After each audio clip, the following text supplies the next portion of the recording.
देखो ये question number कौन सा है, क्वेश्चन नंबर 43 है, कैश फ्लो स्टेटमेंट। इसमें आपको 3 हेड बनाने हैं। पहला head net profit before working capital, net profit before tax and extraordinary item, और फिर बनाना है non cash and non operating expenditure, और फिर वर्किंग कैपिटल चेंजेस। केवल 3 हेड बनाएंगे।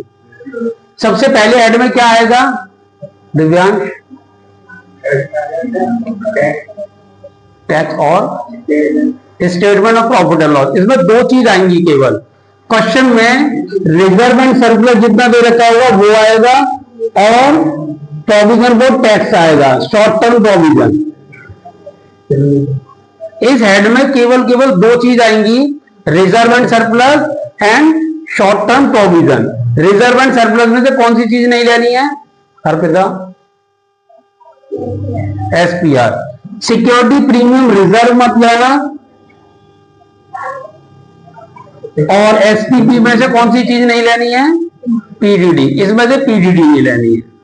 बस ये दोनों चीजें नहीं लेनी है, बाकी सारी चीजें ले लेनी है। बताइए रिजर्व एंड सरप्लस कितना दे रखा है? Statement of profit and loss account वो लिख देंगे। Statement of profit and loss भी दे रखा होगा। हाँ, statement of profit and loss दे रखा है एंड जनरल रिजर्व दे रखा है। 2 चीज दे रखी है। रिजर्व एंड सरप्लस में जितने भी आइटम दे रखे हैं वो सारी चीजें लिख देंगे, केवल एसपीआर नहीं लिखेंगे। पहले हेड में net profit before tax and extraordinary item में सारे के सारे आइटम लिखे जाएंगे, केवल स्टेटमेंट ऑफ प्रॉफिट एसपीआर को छोड़कर। Statement of profit and loss का डिफरेंस कितना दे रखा है? 9,000। केवल 9,000 दे रखा है आपका statement of profit and loss का डिफरेंस। ध्यान रखना लायबिलिटी के साथ क्या होगा, बढ़ रही है तो प्लस में लिखना, घट रही है तो माइनस में लिखना। एसेट बढ़ रही है तो माइनस में लिखना, और घट रही है तो प्लस में लिखना, ये रूल। अब ये बताइए statement of profit and loss बढ़ रहा है या घट रहा है? बढ़ रहा है तो प्लस में आएगा, इंक्रीज हो रहा है प्लस में आएगा। जनरल रिजर्व बताइए कितना डिफरेंस दे रखा है? 10,000 का डिफरेंस दे रखा है। हर्ष बढ़ रहा है या घट रहा है, इंक्रीज हो रहा है डिक्रीज हो रहा है? General reserve statement of profit and loss के नीचे दे रखा होगा, बढ़ रहा तो ये भी प्लस में आएगा। चलिए रिजर्व एंड सरप्लस के तो सारे आइटम लिख दिए। Net profit before tax and extraordinary item में केवल 2 चीज आएंगी। पहला आएगा रिजर्व एंड सरप्लस के ऑल आइटम्स, जिसमें सिक्योरिटी प्रीमियम रिजर्व नहीं लेंगे, और second STP short term provision के सारे आइटम आएंगे, जिसमें पीडीडी नहीं लेंगे। तो शॉर्ट टर्म प्रोविजन जाके देखिए कोई केस दे रखा है, या तो टैक्स दे रखा होगा या डिविडेंड दे रखा होगा। देखिए कौन सा दे रखा है? प्रोविजन को टैक्स दे रखा है। तो हमने आपको बताया था टैक्स के 3 केस होते हैं।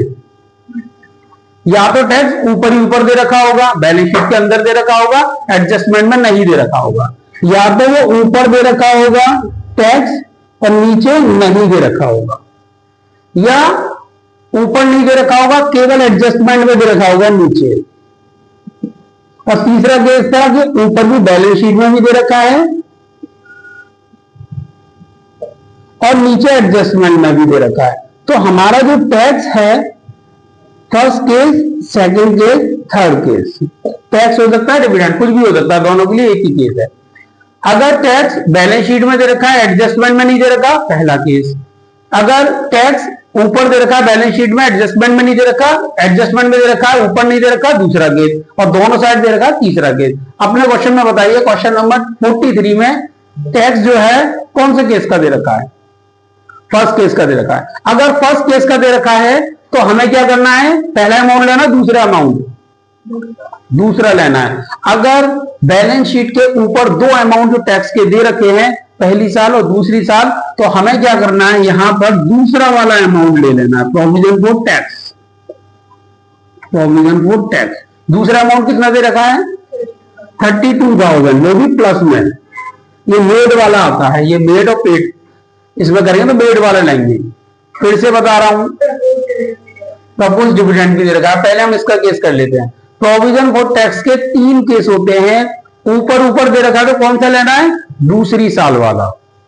नीचे नीचे दे रखा है तो किसी भी नाम से दे, पेड या मेड किसी भी नाम से दे, वही वाला ले लेंगे। और ऊपर और नीचे दे रखा है तो फिर फॉर्मूले का यूज करेंगे, बताया था ना फॉर्मूला। ऊपर ही ऊपर दे रखा है दूसरी साल का, नीचे नीचे दे रखा तो उसी को ले लीजिए, दोनों तरफ दे रखा तो फॉर्मूला लगा के ले लीजिए। तीनों केस हो गए।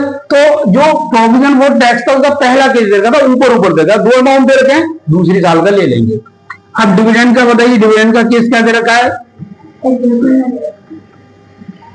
डिविडेंड ढूंढिए, नीचे दे रखा ऊपर दे रखा है, पता चल गया नीचे दे रखा ऊपर नहीं दे रखा, दो दे रखे नीचे।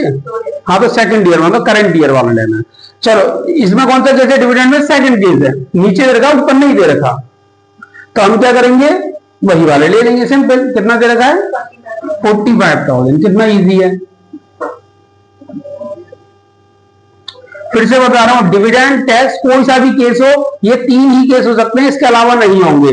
या तो ऊपर दे रखा हुआ है, नीचे या दोनों साइड दे रखा हुआ, चाहे डिविडेंड हो चाहे टैक्स हो। ऊपर दे रखा है दूसरी साल का लेना है, नीचे दे रखा है तो वही लेना है, ऊपर नीचे दे रखा तो फॉर्मूला। जो हमारा प्रोविजन फॉर टैक्स था वो ऊपर ही ऊपर दे रखा था, सेकंड ईयर का ले लिया। जो डिविडेंड था वो नीचे नीचे दे रखा था तो नीचे वाला ले लिया। अब इसे ऐड कर लेंगे। ये ध्यान रखना, ये टैक्स और डिविडेंड दोनों के दोनों प्लस में आते हैं क्योंकि मेड आते हैं। रिजर्व एंड सरप्लस एसटीपी के सारे आइटम आएंगे। रिजर्व एंड सरप्लस के हमने सारे आइटम लिख दिए केवल एसपीआर को छोड़कर। एसटीपी शॉर्ट टर्म प्रोविजन के सारे आइटम लिख दिए केवल पीडीडी को छोड़कर। कितना टोटल आया देखो, कैलकुलेटर ले लो। 96,000।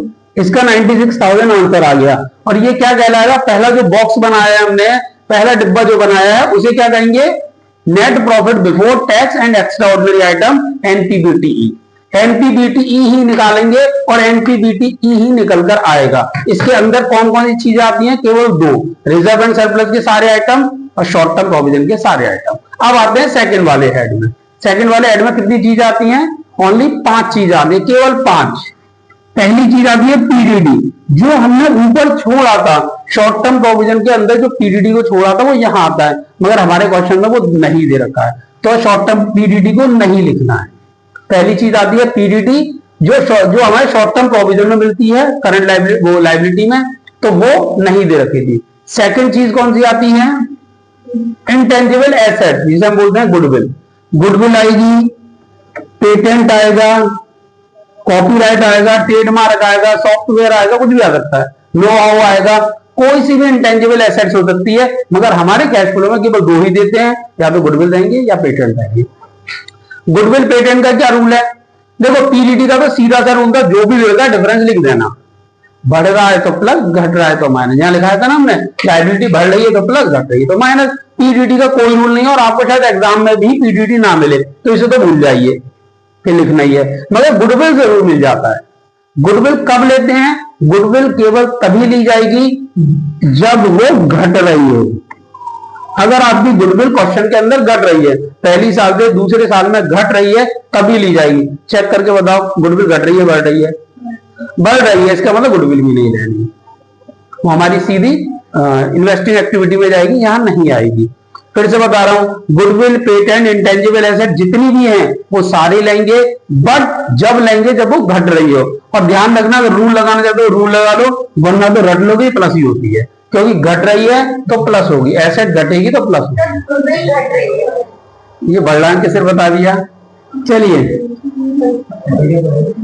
पहली साल से दूसरी साल घट रही है या बढ़ रही है? सभी लोग देखा करें तो घट रही है। कितनी घट रही है? 10,000 रुपए से डिक्रीज हो रही है और प्लस में आएगी, ये ध्यान रखना। फिर से बता रहा हूं, सेकंड वाला रूल, गुडविल, पेटेंट, कॉपीराइट कुछ भी दे रखा हो, आपको क्या करना है? घट रही है तो लिख देना, बढ़ रही है तो मत लिखना। सही है? और घट रही है तो कहां लिखेंगे? प्लस में, माइनस में, प्लस में। रूल के हिसाब से देखो फिर भी प्लस में आ रहा है, डायरेक्ट भी रट लो तब भी प्लस में आ रहा है, क्योंकि लाइबिलिटी तो है नहीं, गुडविल एसेट्स है। एसेट जब घट रही है तो प्लस में आता है, बढ़ रही है तो यहां नहीं लिखना है। तो दो रूल हो गए, पीडीडी डायरेक्ट लिख देना है, गुडविल घट रही है तो लिखना है।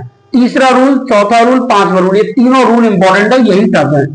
तीसरा रूल है आईओडी या आईओएल, इंटरेस्ट ऑन डिवेंचर या इंटरेस्ट ऑन लोन। क्वेश्चन में देखिए आईओडी या आईओएल दे रखा है, पूरे क्वेश्चन में ये देख लिएगा परसेंटेज है या नहीं। कोई भी परसेंटेज वाली चीज नहीं दे रखी है, दे रखी होती तो हम ग्राफ बना लेते, कोई बात नहीं दे रखी है तो डैश कर देंगे। अब हम बनाएंगे अकाउंट, क्योंकि इसकी जो चौथी और पांचवी चीज आएगी वो आएगी, एक तो आएगा आपका डेप्रिसिएशन, एक आएगा लॉस या प्रॉफिट, दो चीज और आएंगे, खत्म हो जाएगा। इसमें केवल 5 चीज आती हैं। पहली पीडीटी बैलेंस शीट से, दूसरी गुडविल से, तीसरी कैलकुलेशन से आईओडी, चौथी पांचवी अकाउंट से आती है। तो हम अकाउंट बना लेते हैं। अकाउंट किसका बनाना है? लैंड एंड बिल्डिंग और प्लांट एंड मशीनरी का यहां बना लेते हैं।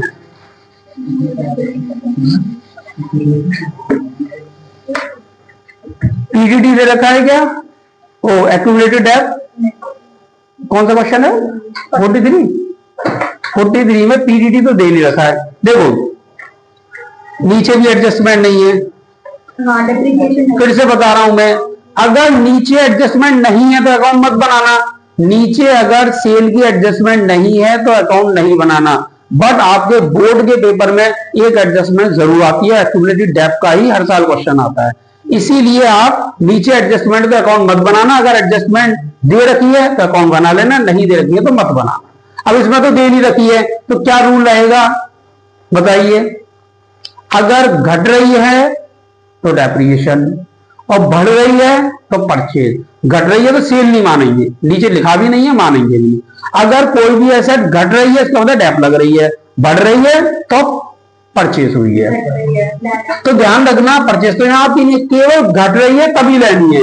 और ध्यान रखना नीचे अगर सेल नहीं दे रखी है तो लॉस प्रॉफिट तो भूल जाइए, क्योंकि जब सेल ही नहीं हुई तो लॉस प्रॉफिट आएगा नहीं। फिर से बता रहा हूं रटने वाला, अगर एडजस्टमेंट में किसी भी एसेट्स की सेल दे रखी है नहीं, अगर एडजस्टमेंट में किसी भी एसेट की सेल नहीं दे रखी है तो लॉस प्रॉफिट आएगा नहीं। और अगर एसेट घट रही है तो डायरेक्ट डेब्ट के नाम से लिख देना, प्लस में कुछ मत करना, कोई अकाउंट मत बनाना। कितने से घट रही है? 53,000 पे लैंड एंड बिल्डिंग घट रही है, दूसरी वाली बढ़ रही है। तो ये भी हमारे केस होगा। थोड़ा सा टफ क्वेश्चन नहीं था इसमें, ना तो आईओडी दे रखा था ना अकाउंट का इंजन था। इसे प्लस करके देखो कितना आएगा।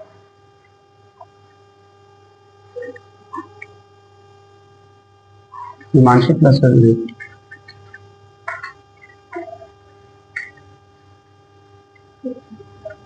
1,59,000 ये आ गया आपका आंसर, 1,59,000। तीसरे वाले केस में क्या करेंगे? ये पहला बॉक्स आपने सीख लिया, net profit before tax and extraordinary item, बहुत बार कर भी चुके हो। इसमें केवल दो चीज आती हैं, एक तो रिजर्व एंड सरप्लस के सारे आइटम, एक शॉर्ट टर्म प्रोविजन के सारे आइटम केस के साथ। Non cash and non operating item में कितनी चीज आती है? मात्र 5 चीजें आती हैं। PDT, goodwill, intangible asset, IOD का जो केस हम समझाएंगे वो, और डेप्रिसिएशन और प्रॉफिट एंड लॉस। डेप्रिसिएशन और प्रॉफिट एंड लॉस कहां से आएगी? अकाउंट से, अगर सेल दे रखी है। सेल नहीं दे रखी है नीचे तो लॉस प्रॉफिट लिखना मत, केवल डेप लिख देना। अब आते हैं वर्किंग कैपिटल चेंजेस। इसमें 2 रूल हैं। एक तो आप पूरी कहानी लिखो, increase in current asset, decrease in current liability, या decrease in current asset, increase in current liability, चारों चीजें लिखो। या डायरेक्ट भी लिख सकते हो आप, working capital changes, working capital में कितना चेंजेस आया। सारी की सारी करंट एसेट लिख दो, सारी की सारी करंट लायबिलिटी लिख दो। थोड़ा सा रूल समझ लो इसके बारे में, करंट लायबिलिटी के बारे में। सारी की सारी करंट लायबिलिटी आएंगी, all item of current liability is include in this head. इस हेड में सारी की सारी करंट लायबिलिटी आएंगी, केवल आप 2 चीज को छोड़ देना, एसटीपी मत लेना, एसटीबी मत लेना। 2 चीज को जोड़ के जितनी भी करंट लायबिलिटी नजर आ रही है सब लिख दो। शॉर्ट टर्म प्रोविजन मत लेना, शॉर्ट टर्म बोरोइंग मत लेना, और सारी करंट लायबिलिटी ले लेना। एसटीपी मत लेना, एसटीबी मत लेना। इसमें जो भी चीजें आती हैं वो नहीं आएंगी, क्योंकि एसटीबी की सारे आइटम ऊपर आ गए। एसटीबी जाता है आपका फाइनेंसिंग एक्टिविटी में, और एसटीटी आता है आपका या तो इसमें आएगा या सेकंड वाले में आएगा। समझ में आया? देखो फिर से बताना, करंट लायबिलिटी के सारे आइटम ले लेंगे इस वाले हेड में, केवल शॉर्ट टर्म प्रोविजन नहीं लेंगे कोई सा भी, और ना ही शॉर्ट टर्म बोरोइंग लेंगे कोई सी भी। अब देखो short term provision, short term borrowing को छोड़कर कितनी चीजें दे रखी है करंट लायबिलिटी में? तो करंट लायबिलिटी में एक तो दे रखी है इन्वेंट्री और ट्रेड रिसीवेबल, नहीं ये एसेट से पहुंच गया मैं। ट्रेड पेबल दे रखा है, अदर करंट लायबिलिटी दे रखा है। एसटीपी नहीं लेना है, शॉर्ट टर्म प्रोविजन दे रखा है ना, तो शॉर्ट टर्म प्रोविजन नहीं लेना है। कौन सा क्वेश्चन है ये? टीएस ग्रेवाल का 43 क्वेश्चन है, पता चल जाए इससे, है ना। तो हमें कौन सा नहीं लेना है, केवल एसटीपी और एसटीबी नहीं लेना है। चलिए बताइए क्या क्या दे रखा है। ट्रेड पेबल दे रखा है, ट्रेड पेबल दे रखा है और अदर करंट लायबिलिटी दे रखी है, दो दे रखी है। ट्रेड पेबल का डिफरेंस कितना दे रखा है, 18,000 ट्रेड पेबल का डिफरेंस दे रखा है। अदर करंट लायबिलिटी का डिफरेंस 2,000 रुपए अदर करंट लायबिलिटी का डिफरेंस दे रखा है। ये दोनों लायबिलिटी हैं। अब युवराज बताएंगे, युवराज बताओ ये प्लस में आएगी या माइनस में आएगी, ये ट्रेड पेबल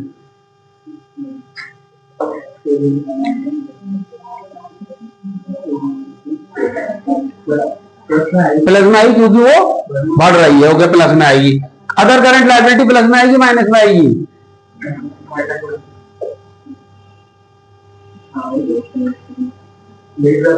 ये भी प्लस में आएगी क्योंकि बढ़ रही है।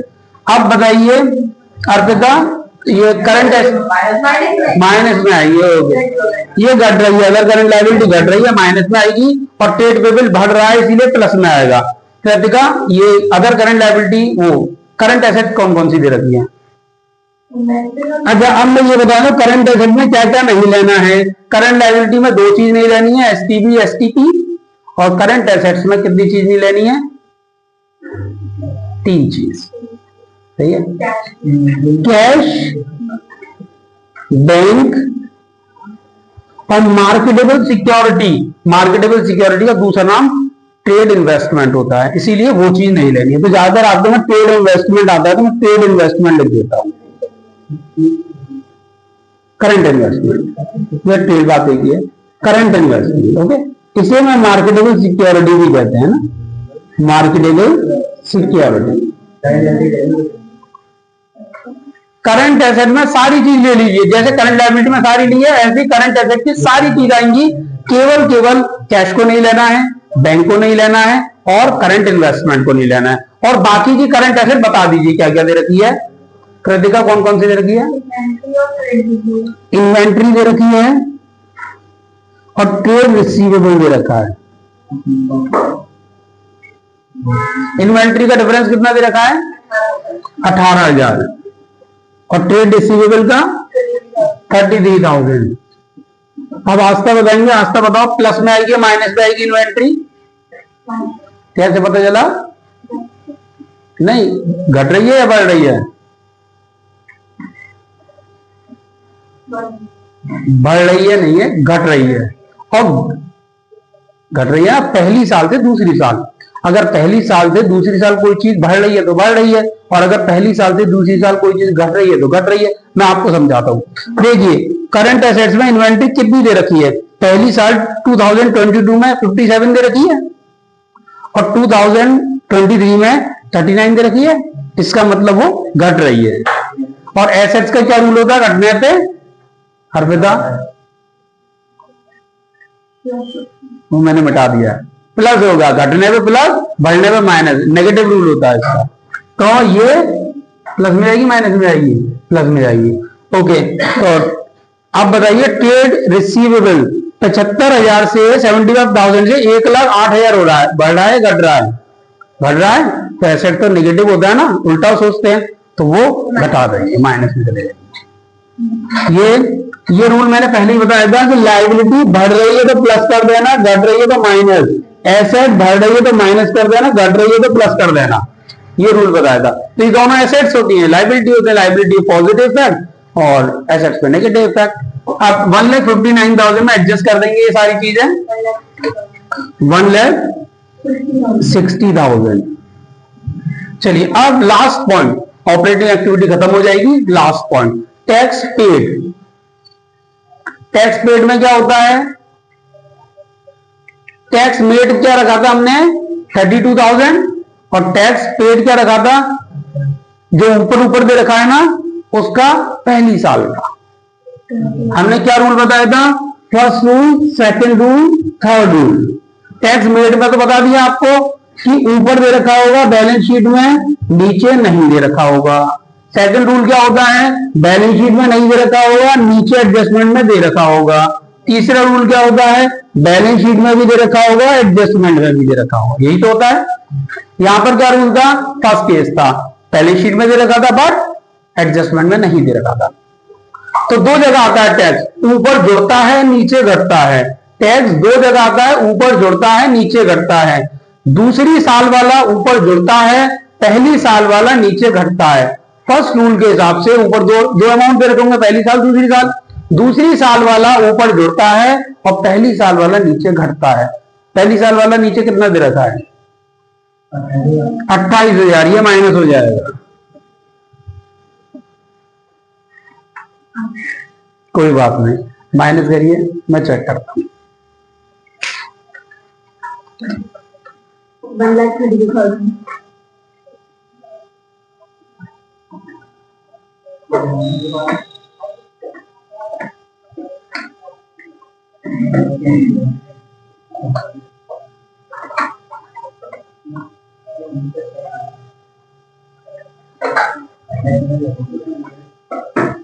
ये बताइए, ये कहाँ से आया था आपका डेप्रिसिएशन? नीचे अकाउंट में, तो अकाउंट में लैंड एंड बिल्डिंग 1,10,000 से 57 तो बताने के बाद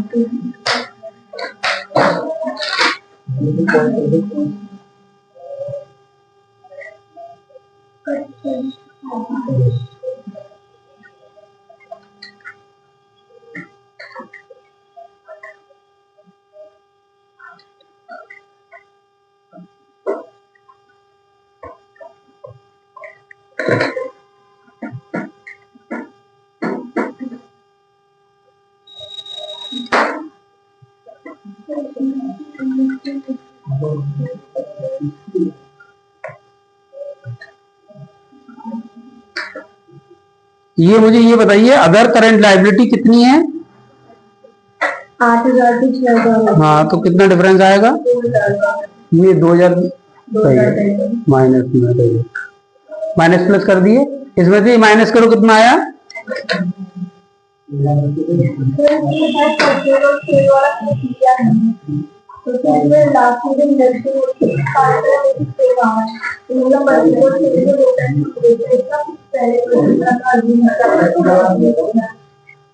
नहीं, मैं बताऊं उन्होंने क्या माना है।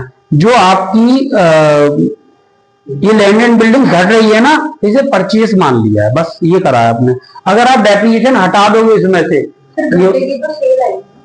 घटेगी तो सेल आएगी, बढ़ेगी तो परचेज आएगी, बट रूल ये रहता है घटेगी तो डेप मानना, बढ़ेगी तो परचेज मानना। तो इन्होंने क्या करा है भाई, ये रूल अब बना दिया कि वो डेप नहीं लगा रहे हैं, केवल परचेज मानना है, इसलिए वो चीज हटा दी है इन्होंने। ये वाली जो डेप्रिसिएशन है, ये डेप, ये वाली, तो आपका आंसर कितना आया था? 79,000 और आंसर आ रहा है 73,000। नहीं, अभी हमारा कितना आ रहा है माइनस करके? 1,32,000। ओके, 1,32,000। हाँ, तो ये 53।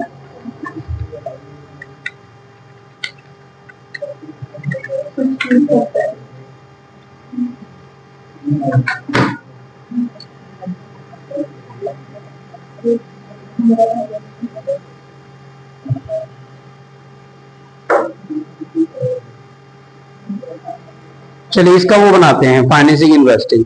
इन्होंने ये डेप नहीं लिए क्योंकि इन्हें परचेज मान लिया है। देखते हैं वहां पे क्या करा है इन्होंने।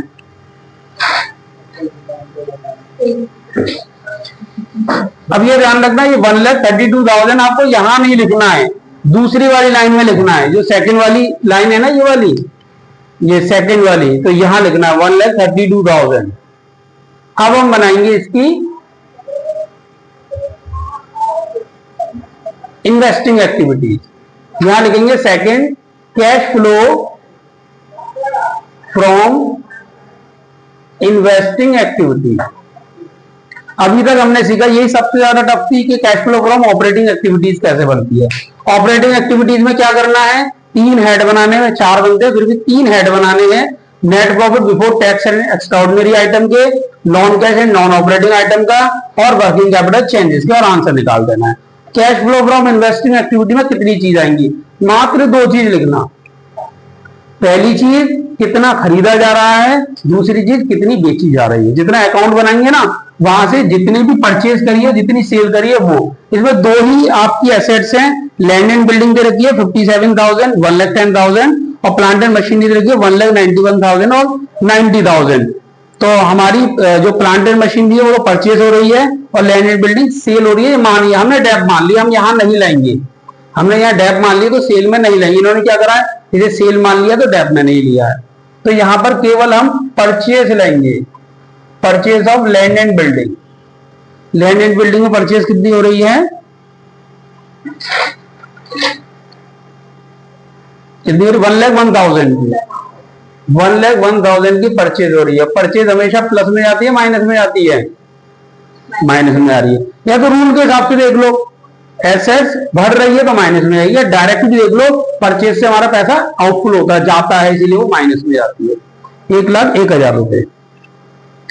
और तो कुछ दे नहीं रखा है इसमें, 1,01,000 रुपए।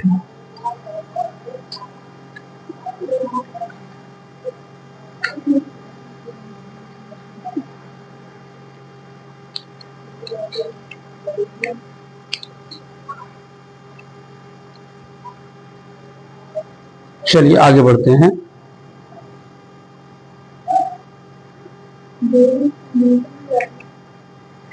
अब आते हैं फाइनेंसिंग एक्टिविटी में। और तो कुछ इन्वेस्टमेंट है, इन्वेस्टमेंट भी बढ़ रहा है, इसे भी परचेज मानेंगे।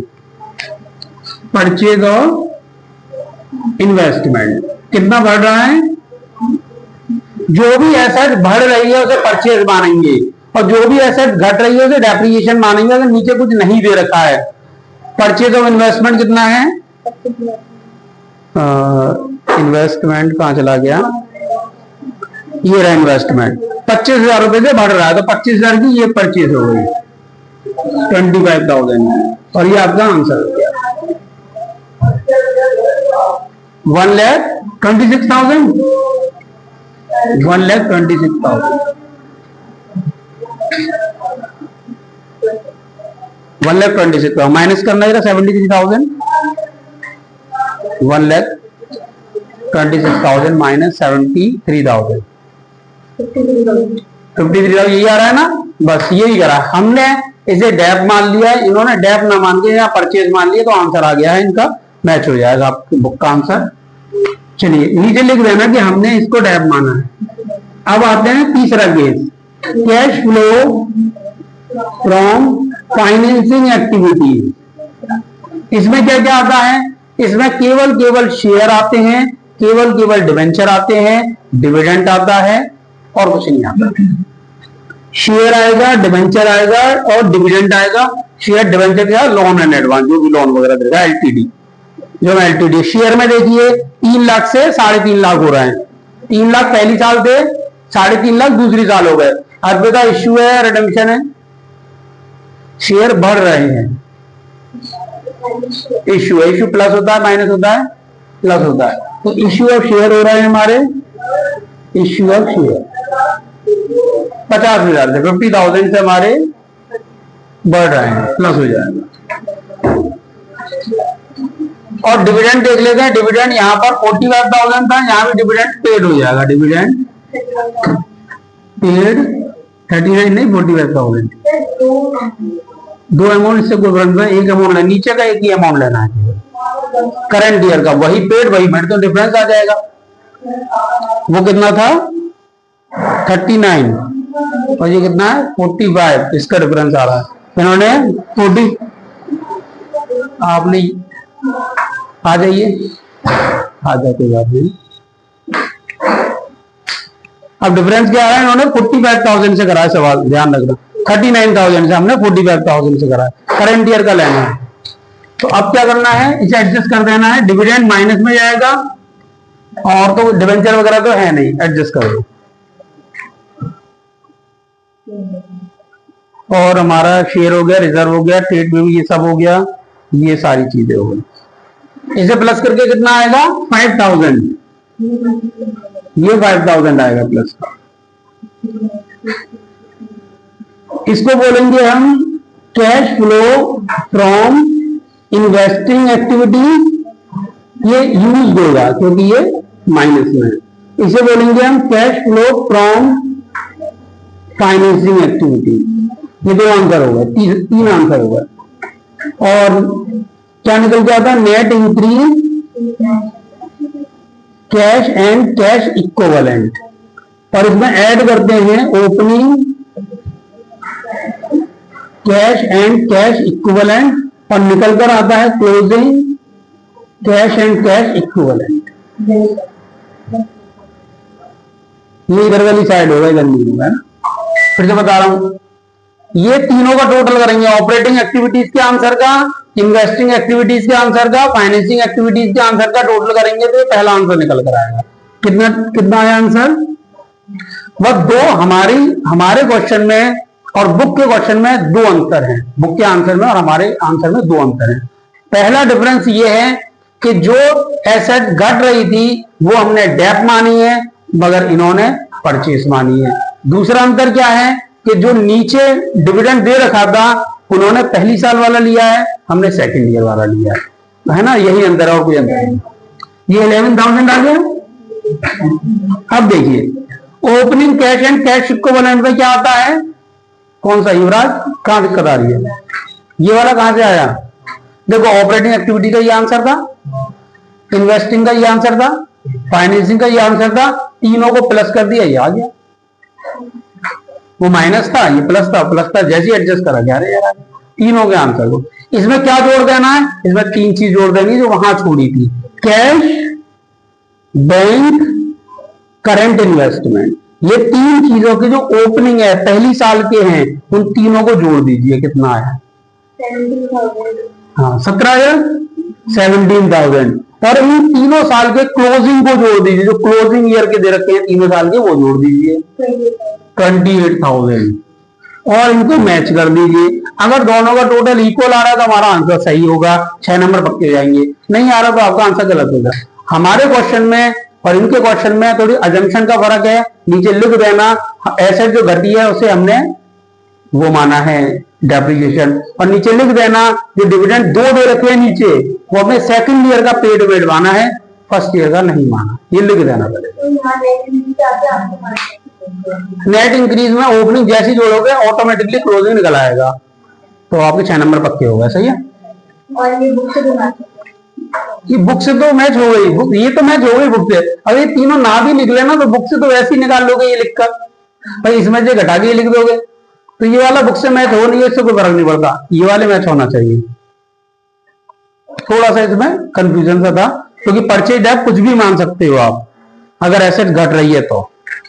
ये हमारा टीएस ग्रेवाल का 43 क्वेश्चन हो गया है ना, थोड़ी एजम्पशन के हिसाब से, क्योंकि इनका जो बुक का आंसर आ रहा है वो आ रहा है ऑपरेटिंग एक्टिविटीज का 73,000, यहां पर 73,000 आ रहा है हमारे इनके हिसाब से।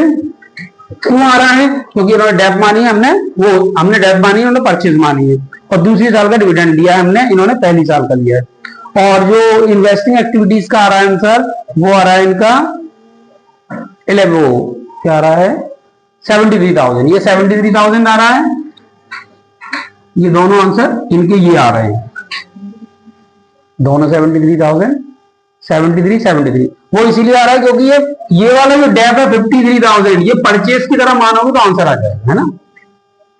और तो सब सही है। और ये फाइनेंसिंग का 11,000 इसीलिए आ रहा है क्योंकि इन्होंने जो डिविडेंड है वो पहली साल का लिया, ये वाला डिविडेंड यहाँ पे ऐड हुआ था, वहां लेस हुआ था। ये रहा डिविडेंड आपका 45, इधर ऐड वहां लेस। सारे के सारे डिविडेंड मेड वाले प्लस होते हैं, टैक्स सारे देखो टैक्स डिविडेंड मेड वाले प्लस होंगे, टैक्स पेड यहां घटेगा, डिविडेंड पेड यहां घटेगा। क्लियर है? हो गया काम। और